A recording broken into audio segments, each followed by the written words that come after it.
இது போன்ற சுவாரஸ்யமான புது புது தகவல்களை தெரிஞ்சுக்க தமிழ் ஜனம் சேனலை உடனே சப்ஸ்கிரைப் பண்ணிக்கோங்க.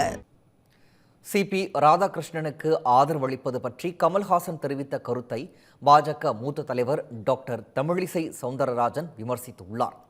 அவர்கள் இருவரும் பேசியதை தற்போது நாம் பார்க்கலாம்.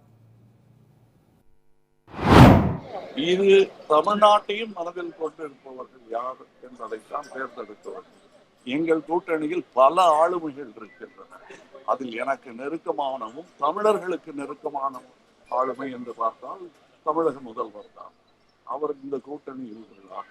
அவர் எங்கள் கூட்டாளி. அவரிடம் கலந்தாலோசித்து விட்டு இதற்கான பதிலை சொல்வதுதான் நியாயமாகும். நன்றி. அது பெயர்கள், மனிதர்கள். நாங்க சொன்னது தேர்வு.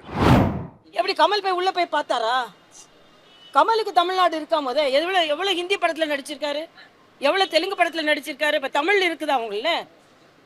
ஆக இது இது இது எனக்கு ஒன்றும் புரியல. என்னமோ தமிழ்நாடுக்கு உரிமை நீங்க மட்டும்தான். பாரதிய ஜனதா கட்சியில தமிழ்லாம் நாங்களும் எங்க இருந்து குதிச்சோம்?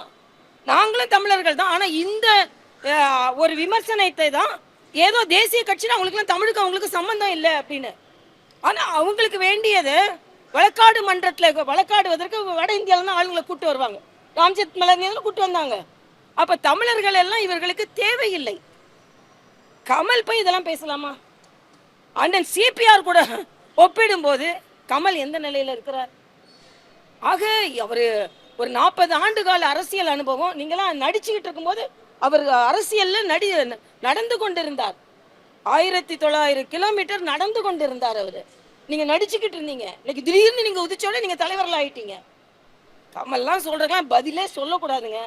தமிழரா இல்லையான்னு குறியீடு செய்வதற்கு கமலுக்கு உரிமை இல்லை.